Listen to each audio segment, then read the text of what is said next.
10-second.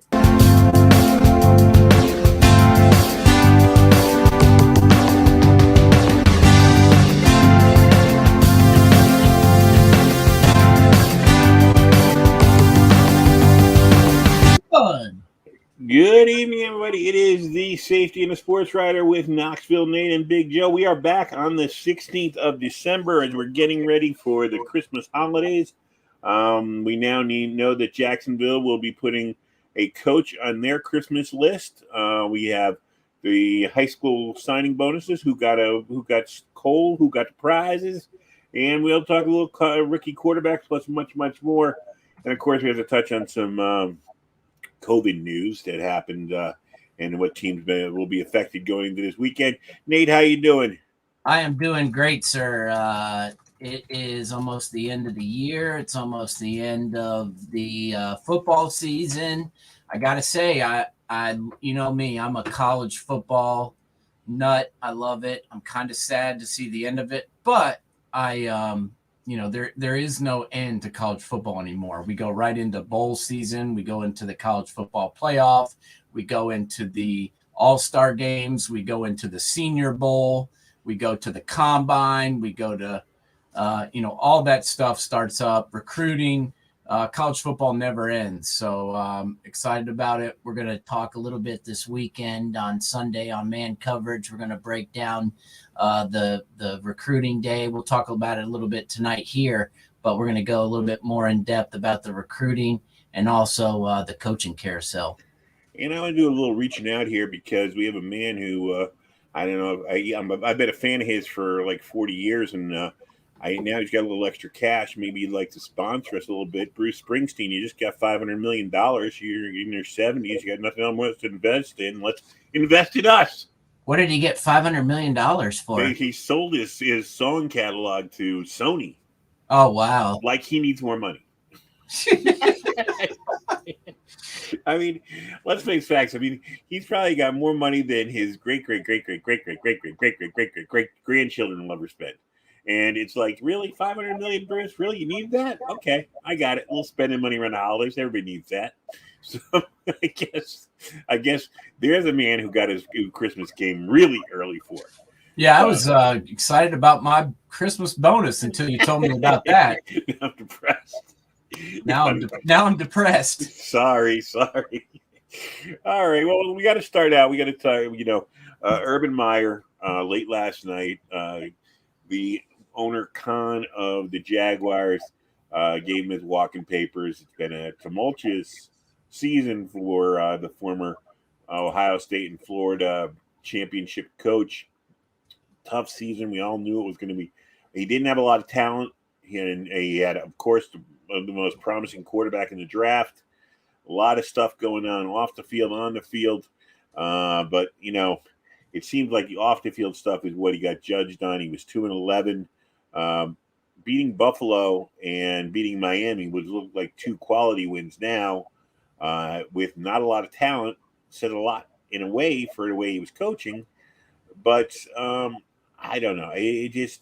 It's hard when we'll go into it. What was your initial feeling? You're an Ohio State guy. You're an SEC guy, and I know you appreciate what Urban Meyer did as a coach in the college ranks. What did you think about it when you first first off, I'm not going to defend him anymore. I'm just not going to do it. He is the second best college football coach in the modern era. No matter what anybody says, it's a fact. He's won 3 national championships. 2 different schools, and also went undefeated in 2012 at Ohio State. He's an unbelievable college football coach. The people that go and start saying, pulling out the he only was good in college football because he had better players. Those are people that, when they say that, they prove that they know nothing about college football, because he won at Bowling Green, he won at Utah. And guess what? They weren't paying any of those guys, and they weren't recruiting 5 stars at either place. But he won tons of games at each location. So he was a great coach in college. The things that really bother me are, first off, the owner, Khan. That guy's a moron. Let's talk about the Jaguars for a second. They're going to have 10 double-digit losing seasons in the last 11 years. So the problems start at the top, and the top is this guy. He just does nothing to set his team up for success. My real question with Urban Meyer is why he took this job. He set himself up for failure by looking at this roster, looking at the ownership and the front office, and then deciding that this was a good place to go. It's a horrible place to try and start your NFL career. And let's be completely honest, if he was 11-2 right now instead of 2-11, he'd still be the coach no matter what these stupid rumors were. I mean, what has he really done that's so bad? I mean, this kicker claims that he kicked him. Well, why have I never heard about it when there's 100 people at every single practice? And this is the first I'm hearing about it. And then the thing at the bar, give me a freaking break. The guy's a man, and some chick was grinding on him. I mean, who cares? But the plain and simple, he's 2-11. You got to win to keep your job in the NFL. I mean, there's nothing that says you're going to keep your job past a year or 2 years. When you're making $12 million, you better produce right away. And I can tell you that, he's got a lot of people that don't like him for whatever reason. They're jealous of him. They hated Florida, or they hate Ohio State, or they hate both teams. And they wanted him to fail. And, they didn't even give him a full season to even fail with before they figured out ways to get him gone. Well, I think, one thing I will say, and I'm not going to defend him either, but we have, and for lack of a better term, we've become a video game society. Knee-jerk reactions. Look at Joe Judge. He's being chased out by the Giants, and he's only been there a year and a half now, and how many injuries has he had? And, how many good players has he had on his team? Yeah, they went out and they made some good acquisitions, it looked like, over the year. But look at Kenny Galladay. How many games has he played in? He hasn't lived up to his contract. And even in the games he's played in, he's done nothing. Right. And, Robert Saleh. I mean, the Jets are ready to chase him out of town. Brian Flores, who was great last year and is great again. But if we flash back 2 months, they were talking about Miami, who was going to be the next coach in Miami.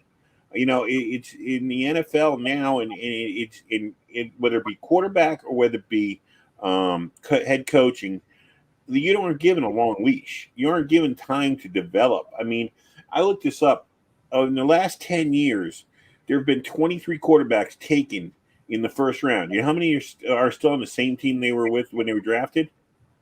5. 5 in 10 years. And I'm not even counting Cam Newton going back to his original team. Yeah. 5. And Pat Mahomes, Jackson, Josh Allen are 3 of them, and Baker Mayfield's 4. Oh, yeah, and some people want Baker gone, right? And some people want Lamar gone. You are not given a chance to develop or to learn your trade anymore in this Xbox mentality. Where let's create the greatest team. Let's do this. Everybody wants to create. They don't look in and say players develop at different stages. What about, let's go back to Brett Favre early in his career when he was an interception machine. Before, he got experience and learned how to straighten himself out. I mean, how many big games did he lose early in his career? And now he's one of the greatest quarterbacks of all time. Our judgment is crazy when it comes to quarterback, when it comes to coaching. I mean, it's tough. I mean, it's got to be tough for Urban Meyer. I mean, you brought it up, having great players. I mean, you go back to 2014 when he had 3 different quarterbacks on his way to the national championship. What was it? Braxton Miller, Cardell Jones, and JT Barrett through injuries and attrition.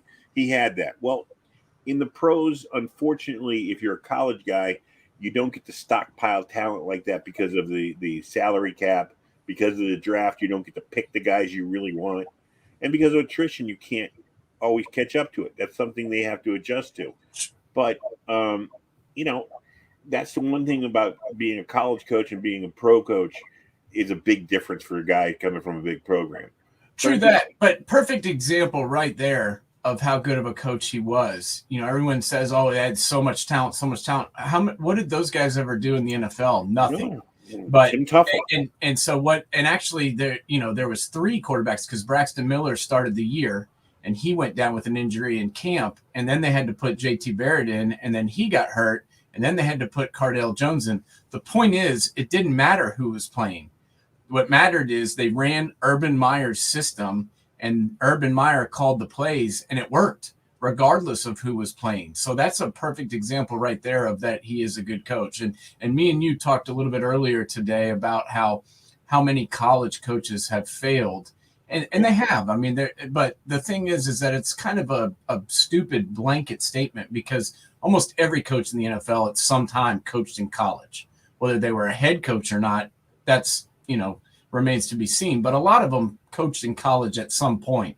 So saying that you can't go from college to the pros is not correct. And then, the other thing is one reason that these guys fail is they don't get much time. I mean, 13 games, he's done. I mean, Matt Rule, they're ready to fire Matt Rule.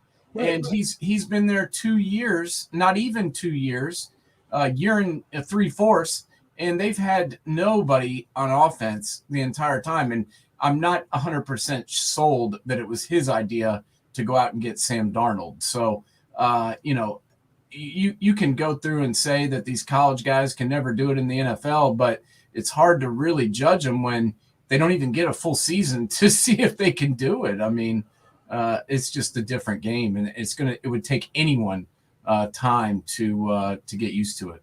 Yeah, it does. You have to get your team together. You used to get 4 years. You used to get a 4-year window. Bill Parcells was 3-12-1 his first, or 3-11-1 his first year. I mean, imagine if the Giants had given up on him. Jimmy Johnson 1-15. I mean, what if he was given up on after 1 year? I mean, you've got to give these guys some kind of time to develop. Now, the off the field stuff didn't help, man. That's it gave Khan an excuse, and I don't know if he's being totally honest or whatever. The one thing I will say that was kind of surprising was Trevor Lawrence kind of barking a little bit about was it Robinson getting benched? Yeah, but I can also understand Trevor Lawrence's kind of frustration when that's his only weapon. Yeah, so he's like sitting around there. Okay, now who do I give the ball to? But and I understand that, and I get it, and you know what, obviously there was some disconnect, and I'm not 100% sure that he was all in on this. I mean, it just seemed to me like he kind of took this job, and it just kind of seemed like he could care less, in my opinion, and that's one of the reasons why I think he's gone. It just didn't seem like his normal effort, where he goes and he's just a relentless recruiter, relentless coach, relentless driving to be the best and win at every way. It didn't seem like he had that same mentality with this team. And, I do agree with Trevor Lawrence that, they should be playing the best players, but it's kind of hard to run the ball a lot when you're down by 20 points every game. I mean, what did he want? When he's leaving the ball on the ground, it's not. Yeah, and you know what? I don't know how Trevor. He can bark all he wants, but he can't throw it to the right frickin' team. The guy's thrown more interceptions than he has touchdowns, and to be honest, he's been a real disappointment. So, to his credit, there's nobody around him. This team is just god awful. This roster is utter garbage, and why you would even start the season with this roster like this is beyond me, because if I was the coach, I would have quit before the season saying, you're setting me up for failure. There's no way I can win with these guys. You've lost 10 games or more every year except one in the last 11 years. Get me the hell out of here. And I kind of think that's kind of what Urban thought. And I don't think he intentionally tried to get fired, but I have heard people suggest that, and it's starting to kind of seem like that now. I don't know. So that's where the conspiracy theories come out of. Well, but I mean, in this case, when you think about these, where we're going on the path of this discussion here, it's like this is why as a Giant fan, if people don't understand why Archie Manning said with Eli, I don't want him in San Diego because he didn't trust San Diego. You know what I mean? Why he didn't want Peyton going to the Jets when he wanted to make sure he was going to a place where he had first Jim Moore and then he had, Tony Dungy to protect him.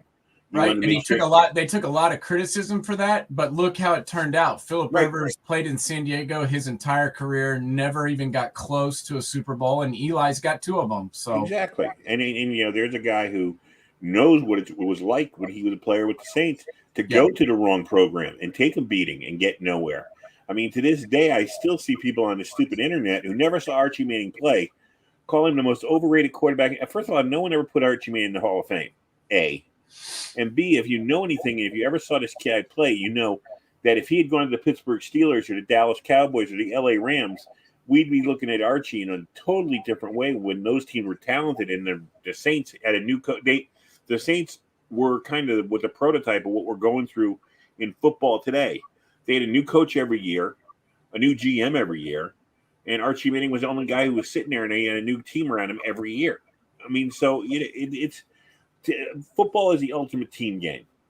Yeah, and my main question is, why the hell did they keep Doug Marone so long? I mean, I guess the 1 year when he started, he took over as Gus Bradley in 2016 and was the interim coach. And then, 2017 was the year that they lost in the conference finals and, ended up going 10-6. And then the next year it was 5-11, 6-10, 1-15. And, they finally fired him after the 1-15 year. But why did that guy have such a long leash? I guess because he had the one winning season in the last 11 years. But, before that, it was Del Rio who actually had some good years. And they fired him and brought in Mike Mularkey. Mularkey goes 2-14 and they fire him after 1 year. So this is kind of more of a pattern than it is an anomaly with them firing coaches and getting rid of people after, a year or even less than a year. This franchise is trash. And I'm sorry to say that for any Jaguars fans, but, you saw when even after they won and went to that conference championship, A.J. Bouye wanted out of town. Jalen Ramsey refused to play. Yannick Ngakoue wouldn't even show up to training camp. Leonard Fournette wanted out. I mean, nobody wanted to stay there and play on that team, even when they had the one winning year. Well, I mean, you look around for the programs in football right now that are the showpieces are like the Patriots, the Steelers, the Ravens, the Chiefs, and what do they have in I'll say the Packers too. What do they have in common? They give their coaches time. They don't sit there and pull the plug every 15 minutes and get a new coach. They give their staff time. If they get it wrong 1 year, get it right the next year. Put the program back together. Let's get it all together. But I mean, they make the right choices of the people in the scouting department and the GM. They get a coach and they watch and they process it. It's these guys that pull the plug and are constantly rebooting, never get anything done.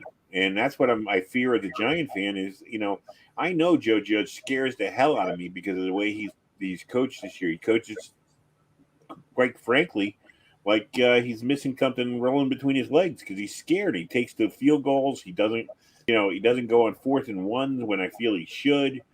But I do think he has some promise. And if you get a good GM to get in there and kind of guide him, I think he can be a good coach. But I mean, I can also understand that the fans are PO'd, and unfortunately, the Giants' ownership tends to listen to the fans, and they might pull the plug. I'm not looking forward to it, but that might happen. So, yeah, which is ridiculous in itself. Why would you listen to your fans? I mean, it's utter garbage. But we'll see what happens. I mean, Urban Meyer is not going to be the only coach fired. And to be honest, Adam Schefter tweeted something out that was so stupid.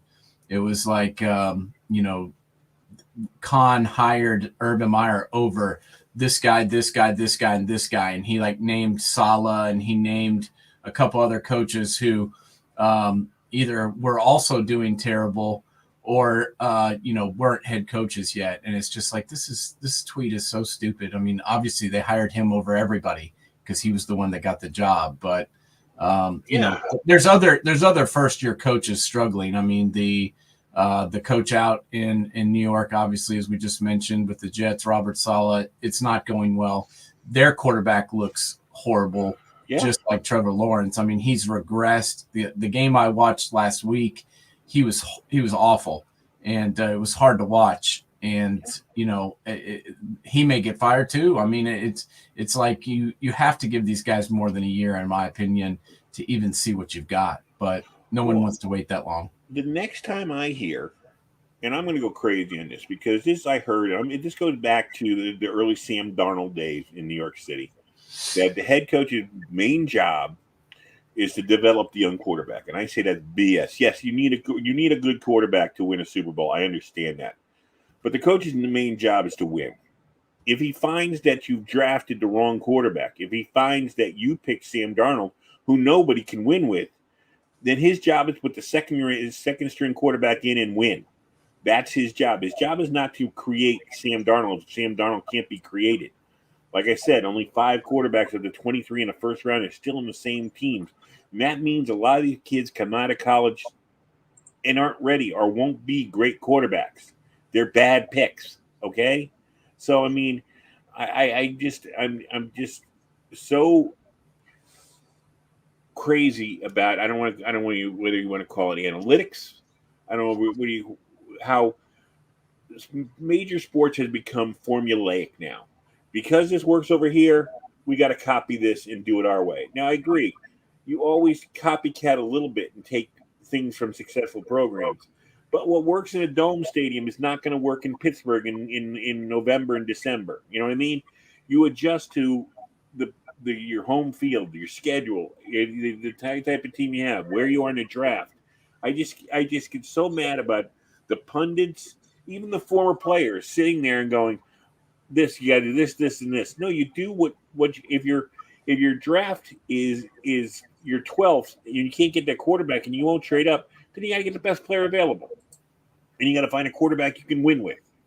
I just get so pissed that these guys try and make it into a math problem. 1 and 1 doesn't always equal 2 in the NFL. Yeah, I mean, think about Detroit. I mean, I know the Dan Campbell's getting a lot of credit for his team, coming close, but they still have 1 win, and they played some tough games, and they have looked like they're not giving up on him, and that he's gotten them to continue to fight, but at the same time they suck, and he's got to be partially responsible for that. I just keep hearing all this stuff like, oh, Urban should have been more like Dan Campbell, and he's done such a great job. I listened to this lady on NFL radio today talk about how amazing Dan Campbell was for like 10 minutes, and I'm like, he's won 10-1. I mean, he's not doing a great job. They're losing all the time, and the fact that they're close and losing is more on the coach than the players. I mean, when you get blown out, it's like, well, we suck, we have no chance. But when there's a close game and you lose it, that to me is more on the coach. But they really have a bad roster in Detroit as well. So I'm not saying they should fire him. He should get another year as well. But you know what? It's hard to believe that you don't even get a full season anymore in the NFL. And it's hard to believe that there's this many people that hate Urban Meyer, because, man, they've been looking for something to get him fired all year long. And it's like they try one thing, they throw it out there, they get it trending, and they're like, oh, he's gone. And then they're like, no, they're keeping him. And then 2 weeks later, they're like, here, try this one. And it just keeps going. And like everybody's got an axe to grind. That's the problem. And the worst thing is we all have microphones now and can throw crap out there and see if it sticks to the wall. And that's where we're wrong. In a lot of cases, you got to give the guy a fair shot. I mean, he did win in Florida. He did win in Ohio State. He did win in Bowling Green, like you said. He did win in Utah. He's not a crappy coach. I don't know him personally. I don't know the type of person he is. But, I mean, a lot of the stuff is a feeding frenzy for the Sharks. And It is. Well, what it is. nothing's been proven. Like the whole kicking thing, like that came out as a story yesterday, and he's already fired for it. And I get it. I mean, there's been several issues that have come up this year, and after after the press realized that nobody really cared about the girl grinding on him, then they were like, well, he should have ridden the bus. He should have ridden the plane back with the team. And so they kind of moved it into something else. And it's kind of like, I got one question about the kicking incident. The guy was warming up on the field, right? Supposedly. And nobody else saw it? That's what I just said at the beginning. There's 100 people on the field for every practice. There's 53 players. There's 20. There's got to be a couple of kickers together. The kickers and punters are sitting there together, stretching usually. Those guys are attached at the hip like the Siamese twins. I mean, those guys they're always touching each other. You're telling me that he walked over and kicked somebody in the nuts and nobody saw it? I highly doubt that. He's got to be the slickest character we can see, and it is. What did he have Harry Potter's cloak when he kicked him? I mean, how did no one see this? Yeah, it is strange how certain things, when things happen, it's kind of like not to get off the beaten track, but I mean, you can compare it to what just happened to Chris Cuomo on CNN. Who I'm not a fan. I'm not going to defend him. I can understand he was trying to defend his brother and stuff like that, but all of a sudden, after he gets fired for helping his brother, all of a sudden the sexual harassment suits start coming in. It's like, okay, where was this 5 months ago, 5 years ago, 10 years ago? If he did whatever he's done wrong, he deserves to get prosecuted, whatever. But it's funny how this incident happened 4.5 months ago. Yeah. This guy's been cut for over 4 months. So if this happened 4 months ago and it was such a bad thing, how has no one mentioned it? When he was cut, why didn't he walk into the GM or Khan's office and say, "Hey, look, not for nothing, but my coach just kicked me in the nuts." Yeah, I'm sorry. I'm just not buying this one. And you got a players' association. Where is his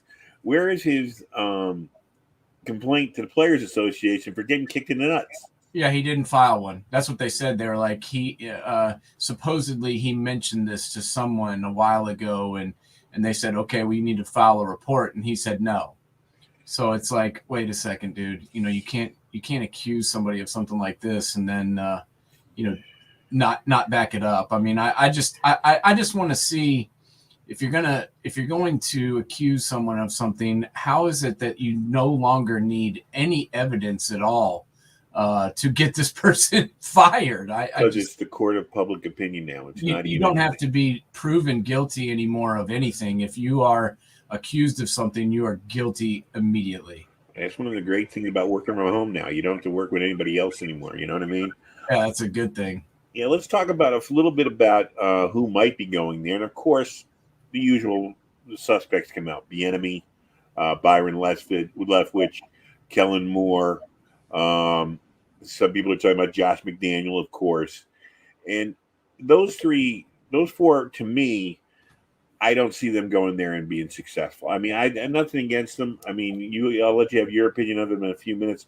First of all, Byron Leftwich, very young, very inexperienced. He's been an offensive coordinator, yes, but he's Bruce Arians. He's running Bruce Arians' offense, and he's got Tom Brady there. Okay, Bieniemy. There's something wrong with Bieniemy because it's almost 10 years now that he's been talked about as the number one candidate, and there's something wrong why he hasn't been picked up already. In today's NFL, you would think he would have gotten his chance already, whether he doesn't interview well or whether the fact that he's like, Andy Reid's guy. Andy Reid calls all the plays, does this, does that. And basically what Bieniemy is his sheriff in the locker room. And maybe that's what they see is they don't see him to be a head coach material. Josh McDaniel, after what he did with Indianapolis, if I'm anybody, I know he's got his eye on replacing Belichick, and I don't trust him. I don't trust him to not to back out at the last minute. And Kellen Moore has been around for what? A week and a half as the offensive coordinator of the Cowboys, and now already he deserves a head coaching job. The name that comes up to me, and the name that comes up to me, and I discuss it with you, is Jim Caldwell. I mean, That's the right now the Vegas odds. Number one is Doug Peterson to I heard replace that, him. and that's another one. He's got a Super Bowl ring. He's got a little pelt on the wall. The thing I like about Caldwell, of his 4 seasons up in Detroit, 3 winning seasons in Detroit, and when you're talking about rebuilding, that's a guy that has been in a crappy situation and won. I love Jim Caldwell. I never understood why he got run out of Detroit. I never have understood it. It was absolutely ridiculous. The guy compiled a 62-50 record with 3 10-win seasons, and did a hell of a job, I thought, with the Colts. Yeah. When he took over, and he was 24-8 in the 2 years when he had Peyton Manning, and then when Peyton Manning got injured, they fired Jim Caldwell like that was his fault. So I love Jim Caldwell. Do I think he's going to get the job? No, I think he should, but I don't think he will. I just think I think that Doug Peterson's probably a guy that they may go after. Number 2 is Eric Bieniemy as far as Vegas odds go. 3 is Josh McDaniels. 4 is Brian Daboll, which makes no sense considering the Bills' offensive struggles this year. And then 5th is Caldwell. So I think those guys are probably the ones that are in the best shape right now. But I don't think they're going to hire anybody right now. I think they're going to wait probably till the season ends and then get with it. I totally agree with that. I mean, the one thing I do say is, we're Urban Meyer. It was his first time coaching NFL, but I mean, he had so much experience coming in. And look at the team. He managed to wring 2 wins out of that team. Unless you have a great draft, a young coach who's never been a head coach before is going to be behind the 8 ball walking in there, because you got to. No matter what you do or what went on with Urban Meyer, there's not a lot of talent on that roster. There's no talent, and the fact that he won 2 games with those guys is astonishing to me. I mean, the thing about a Caldwell and a Peterson is they might be able to attract the offensive coordinator, the defensive coordinator, the staff that can help bring in some good free agents, some older guys to maybe come in and teach the younger guys, the Trevor Lawrences and those kind of guys, how to win and how to be professionals, which is one of the big things this team needs too.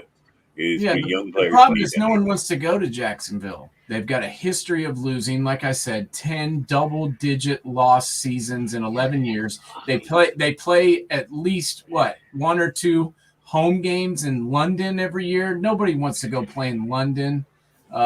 It's hard. It's hard to get players to go there. And when you do get them there, and they realize what they have to do and how crappy the facilities are, and how horribly the organization is run, most of them won out.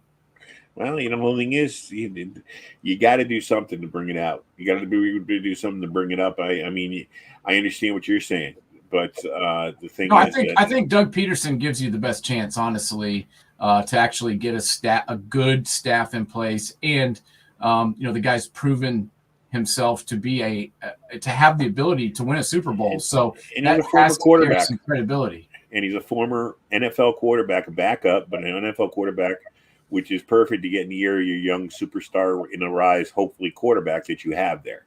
Yeah, he won with Nick Foles and Carson Wentz, both of which haven't been able to win anywhere else. And he also was the backup to Brett Favre for 10 years. So I mean, here's a guy who knows the NFL and knows what it takes to be a great quarterback in the NFL. So I totally agree. That would be a good choice. But like I said, I'm down on Bieniemy and I'm down on the younger guys going there, because I just think it'll be another joke. It'll be like, you need somebody with experience to go in there and fix this, if at all. You need somebody with some credibility for sure. All right, well, you want to talk a little bit about the young quarterbacks in the NFL and what's going on. So let's move on to that. Let's who's the best, who's the worst. Let's start out. Let's start out with who we talked about already. Let's start at Trevor Lawrence. I haven't watched enough of Jacksonville. I know he's got 9 TDs compared to 14 interceptions, which doesn't really bug me that much because that usually happens to a rookie quarterback. But I haven't heard about the flashes in the game where he seems to be getting it. What do you think about him?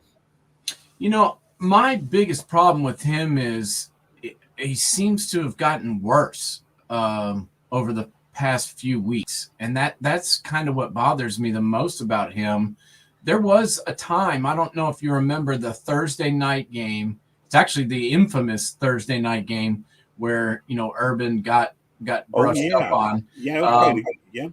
That was the best game he's played, and they really at times looked like they were getting somewhere, not only with Trevor but with the offense.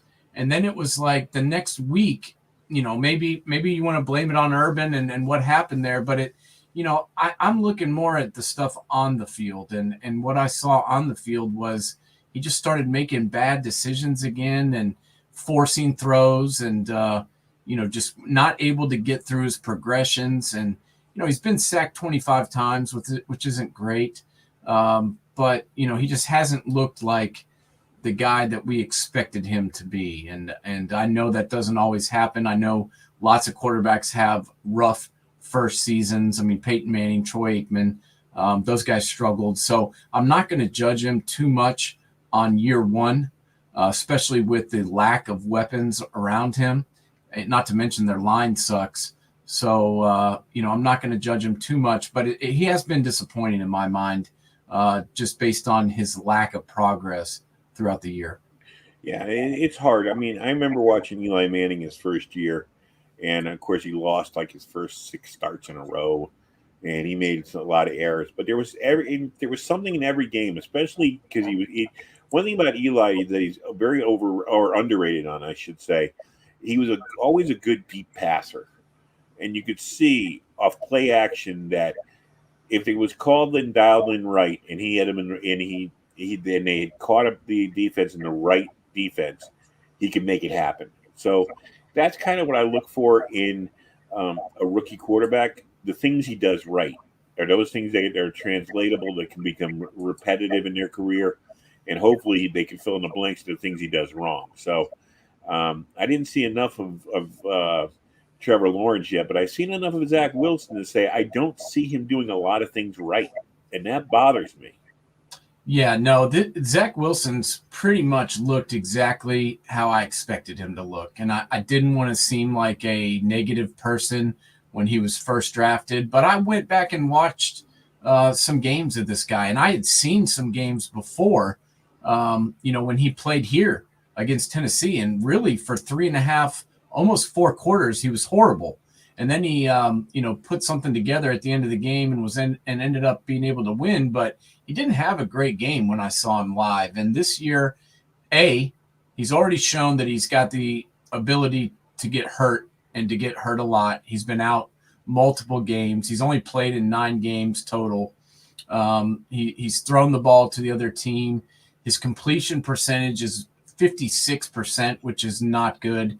His average, yards for completion is 6.1, which is not good. And he hasn't gotten better. And that's the other thing that worries me is he hasn't really improved. In fact, he has gotten worse, even more so, I think, than Trevor Lawrence. Well, the thing about it is I'm up here in the New York area, so I got to hear this stuff. And the bright side that I hear from the Jet apologists or some of the commenters about it, well, he was strong in the second half. Yeah, but they were behind by 20 points, and he was going against the prevent defense most of the second half. Yeah. They quit blitzing him, Yeah, I mean, they're playing a shell defense. I mean, and he's thrown into a zone. He's suddenly finding somebody for a 7-yard pass. Okay, good. Yeah, that's good. That's you're playing right into the defense's hands unless they're going for a shutout. That's the only reason they play hard in the second half is because they're going for a shutout. Otherwise, it's like, okay, you want to score 10 points, you want to score 13 points. I don't care. We're up by 30. Yeah, we'll let you throw it around a little bit. We'll tackle you inbounds and let the clock roll. Exactly. The next guy we don't really know much about, and that's the guy that was taken 3rd overall, Trey Lance. And some people forget this, that it went quarterback, quarterback, quarterback. Yeah. And then Trey Lance was the third guy. To me, this is another situation where, we haven't seen enough about this guy to say that he's ready to take over as the starter next year. And honestly, I would be real hesitant to do that if I was the 49ers, just because this guy didn't come in with a lot of experience to begin with. He only played really one full season at, North Dakota State or South Dakota State or wherever the hell it was he came from.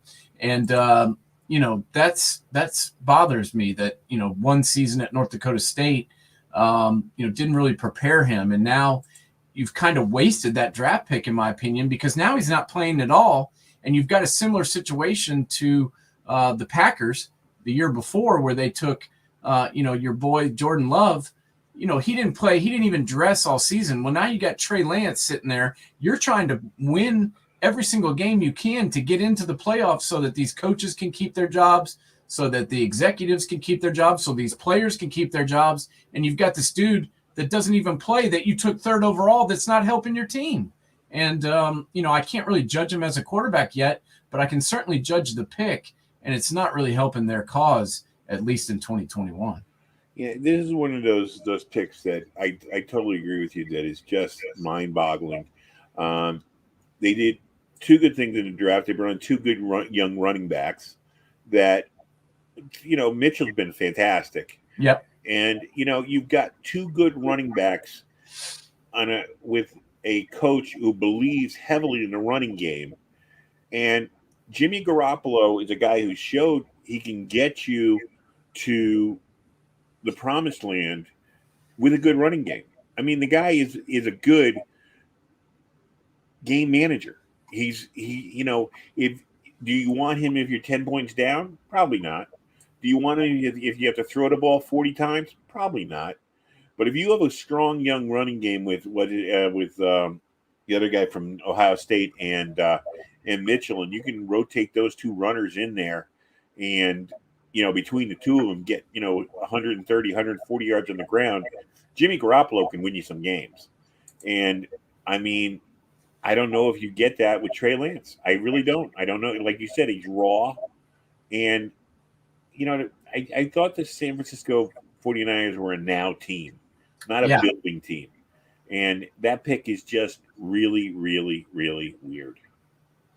Yeah, I agree. I mean, you can put up any stats you want. You can criticize Jimmy Garoppolo if you want to, but the guy's 31-13 as a starter in this league. And, that's the kind of guy that I want, is someone who wins games. Exactly. And, whether you think he's flashy or not, whether you think he's the greatest quarterback in the league or not, who cares? I want someone that can win a game for me and do enough to where my team can win. And that's what he's done. So I really didn't like that pick at the time, and I really dislike it even more now. But next up is the guy that I probably would have taken if I was the 49ers, and that's Justin Fields. And Justin Fields has done nothing except show that he should have been probably taken higher, and probably should have gone to New York. He should have gone to the Jets. That's going to go down as one of the Jets' biggest mistakes of all time. That's going to be right up there next to Marino, as far as I'm concerned. Yeah, I mean, it also goes to show you the way that he played the other night. I don't know if you watched all of that Green Bay game, but the way that he played in that game and the way that he gave his team a chance when they were way outgunned just goes to show you how inept Nagy is as a coach, because this guy should have been starting since the beginning of the season. This is a kid that could actually come in and start from day one, because he could cover up. Yeah, he can cover up his pass deficiencies by running the ball. He can cover up some of his inability to read defenses with running it. I mean, this is a guy that should have been playing from the beginning. He stepped in day one at Ohio State and never looked back. And he's just always, if you look at him, he's always got the same look on his face. He never gets too high. He never gets too low. He's very even-keeled, and he's just a hell of a football player in every way, shape, and form. And I think, when it's all said and done, he may be the best quarterback out of this draft. We'll see. Yeah, I think he has a chance. I mean, I definitely I think he should have been number 2. I mean, he is next to Trevor Lawrence. You can put him or Trevor Lawrence 1 or 2. I mean, I think that's where you start. You should have started this draft. Unfortunately, I don't know what the Jets were thinking.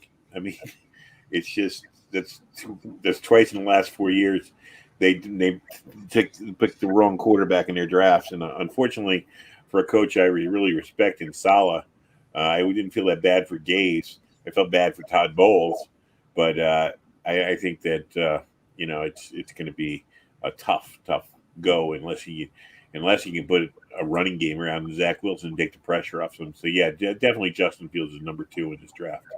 Go ahead. Yeah, I'm still trying to figure out who watched Zach Wilson play, looked at, worked him out, stood next to him, and then was like, this is our guy. I don't understand it. I really am confused by the decision-making of the New York Jets, which pretty much I've always been confused by it. So nothing's changed. Well, and the total thing is too is they had the perfect situation. When you're going to bring in Zach Wilson, they should have kept Joe Flacco as his caddy for a year and let him sit behind Joe Flacco and learn. Well, they brought him back later anyway. So no, yeah, exactly, why did they get rid of bring him back? So I mean, it is when you look at the Jets, everything they do is ass backwards. Yeah, and it's ridiculous. They could have Joe Montana behind him, and I'm not sure that he would help Zach Wilson out because I just don't think he's very good. No, there's nothing he's shown yet that proves you wrong. So yeah, well, we got to talk a little bit about this Patriots guy. I mean, Mac Jones. Oh yeah, 70.3% completion percentage, almost 3,000 yards. 16 touchdowns, 8 interceptions. This kid has gotten better every single game. I got to admit, I wasn't 100% sure how good he would be in the pros. I mean, some Alabama quarterbacks have really struggled. I kind of thought he was different, but I just didn't know. I wanted to see what he could do. But when Belichick drafted him, I was like, okay, well, he knows what he's doing. So this kid must be a potential starter. I did not think he would be this good, this quick. And he listens to coaches. He's very coachable. He does what they tell him.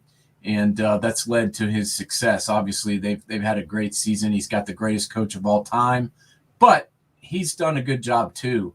And you can't just say, oh, it's only because of Belichick. He's done a good job too. But if you look at his numbers compared to Brady's numbers in his first year starting, Mac Jones's are actually better. And it's a very comparable situation because both of them, started their first year. And no, Brady was on the bench for a year.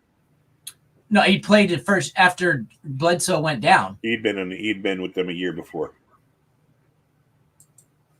He'd been on the bench for a year. I'm saying his first year playing. Oh, first year playing. Okay, yeah. Well, the thing that believe me, I believe in Mac Jones. I believe he's in the right place, right time. Couldn't ask for a better situation. He is Brady, 2.21 or 2K21, whatever you want to call it. He has a lot of the attributes that Brady has. Maybe not the biggest arm in the world, but an accurate arm. He plays in the pocket. He's smart. He understands how to read defenses quick. And the other thing he has going from that no one brings up is the fact that going from Saban to Belichick is I don't want to say an easy transition, but a more doable transition because they're best of friends and they have a lot of the same football philosophies and a lot of the way of doing things the same way. Maybe not exactly the same way, but you're going to get that kind of a atmosphere, whatever you want to call it. The locker rooms are going to be run this kind of the same way. The program's going to be run the same way. So it's kind of like you're going from Alabama to Alabama North, which helps a little bit in your transition. Everything is like Josh McDaniel and Belichick. I've always said about Belichick is you couldn't ask for a better quarterback coach than Bill Belichick because he designed defenses to stop Elway, Marino, Montana. I mean, he's designed Jim Kelly, Troy Aikman. I mean, he's he's going against the best quarterbacks of the last generation that these kids, grew up worshiping, and designed defenses that stopped them and designed game plans. And we saw it 2 weeks ago against Buffalo. He doesn't put the kid in bad situations. The kid's going to make some mistakes, but he's going to minimize those mistakes by putting him in good situations for what he can do. And, it's a perfect situation for this kid. I think he'll only get better the same way Brady got better. The more he played, the more he absorbed what Belichick and his system taught him. And, if Josh McDaniel sticks around for a couple of more years, who knows what this kid could become? If he stays healthy, he's the perfect New England quarterback.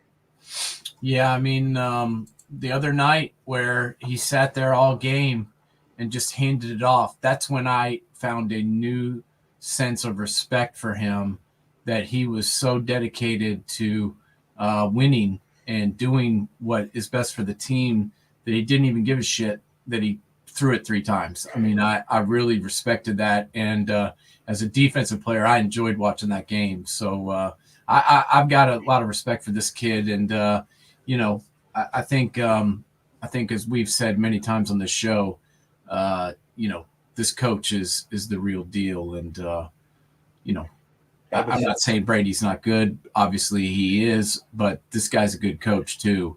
And it's been proven. Yeah, I mean, you can say what you want, but we can always speculate. But chicken and the egg. I'll give a little bit more credit to Belichick developing Tom Brady than Tom Brady helping Belichick become a great coach. Right. I mean, it is. The other thing you forgot to bring up about the other Bill game, the back-to-back quarterback sneaks for the first time. Yeah, that was pretty cool too. It's not like he's a track star either.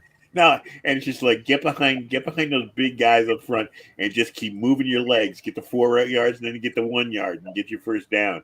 So I mean, I think it's funny. I don't know if you've been watching this Man in the Arena thing, and it is just totally, self-serving to Tom Brady. I mean, that's why they give him every call and they make sure he wins every game. They've got so much invested in him with all these damn shows they want you to watch. He barely has mentioned Belichick.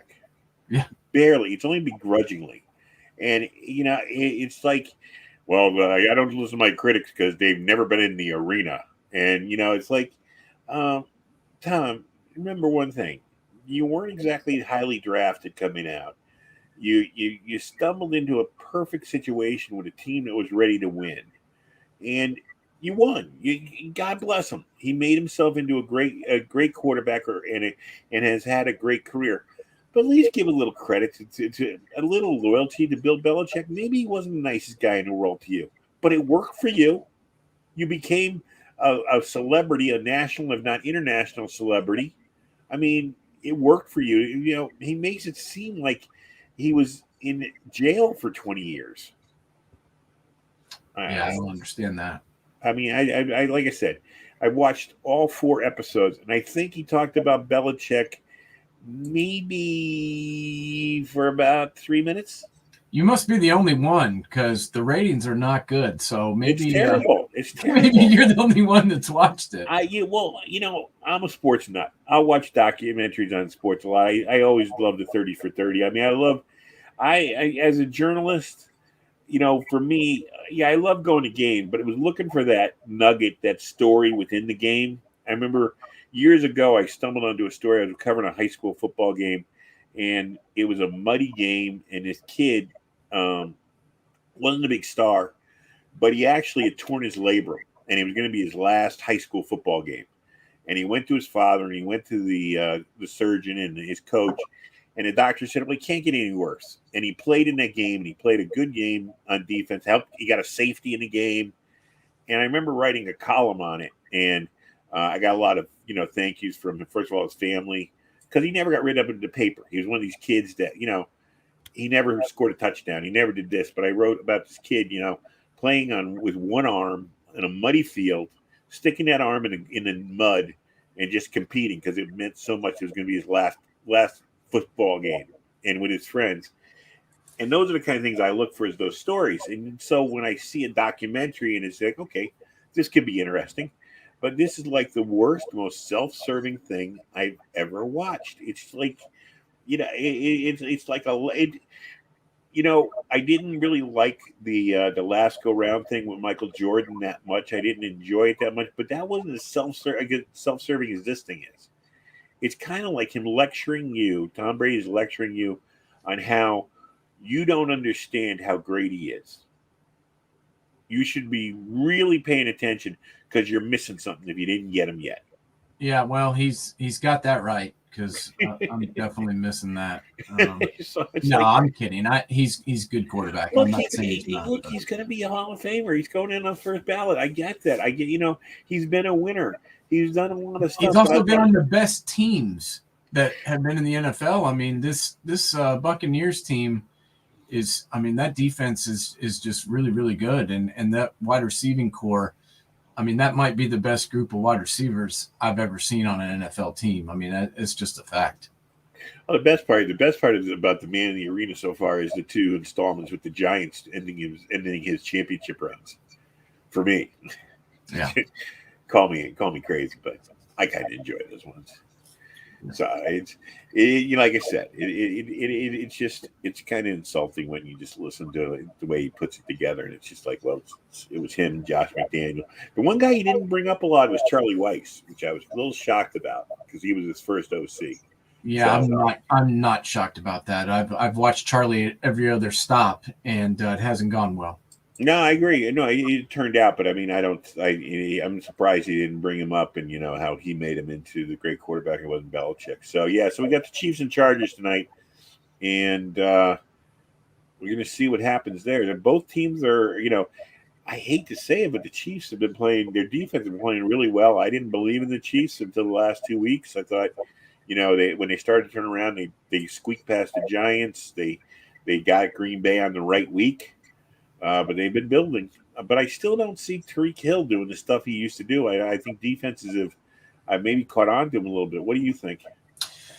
I think that there's a lot of the teams are going for stopping the big play. Not letting Tyreek get behind him. I think that's been a point of emphasis this year by every team they've played against, and I think it's kind of, it's decreased the amount of big time plays and the quick strikes that the Chiefs have been accustomed to. And I think that's one of the reasons they struggled there for a stretch, because they were so used to scoring fast and they were so used to getting points on the board instantaneously that the slow, methodical drives almost seemed to bore them. But they figured out, how to win without scoring quickly. They figured out how to stop people on defense, which they weren't doing before.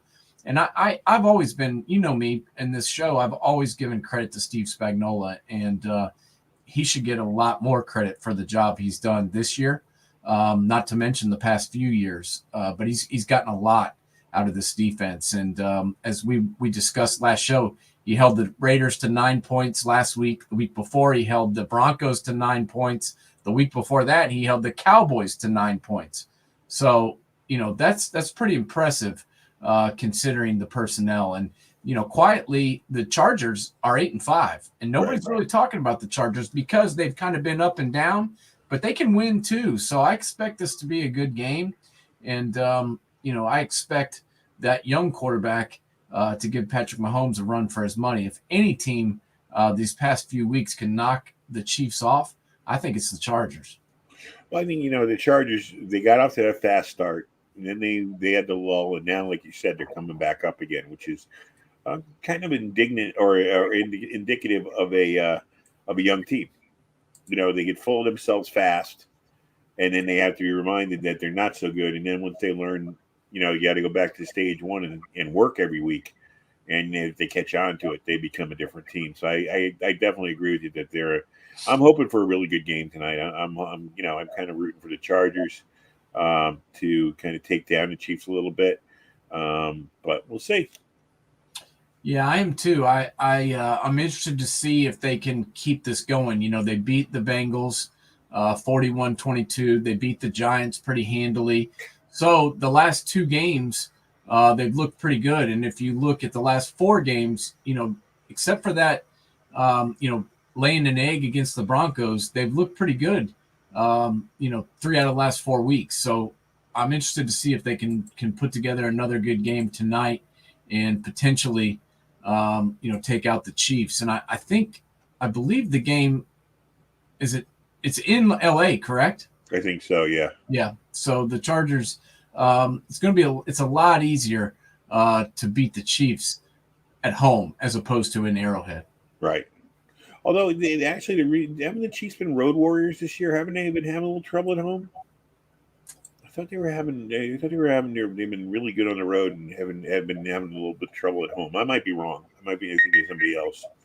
I mean, they're 9-4, and their only losses were at the Ravens. They lost the first game at home to the Chargers, and then they lost at home to the Bills, and then they lost on the road to the Titans. So they're 2-2 as far as their losses go. Okay, no, maybe somebody was overblowing it. Probably Tony Romo. Probably Skip Bayless. Yes. Oh God, man, did you hear what Barkley said about him? Yes. I'm waiting. I'm hoping when they run into each other somehow. I'm praying for it. Oh man, I just it's one of those things. He just is annoying. He's annoying. He's one of those guys where you sit there and go, why does he have a job sometimes? Because it's like all he does is annoy people. Yeah. I've never heard anybody. Well, I guess I lived through Howard Cosell, and everybody said they hated Howard. Howard was a pain in the ass, but people would tune in for him, and pretty much Howard invented this sports coverage with covering personalities and making bombastic statements. So we have him to thank for it. Thank you. Thanks, Howard. Yeah. All right. So who do we got as our picks this week? We have, let me look at my sheet here. We have got, well, that's the thing is that it's kind of hard to pick the games this week because I'm not sure who the hell is even going to be playing.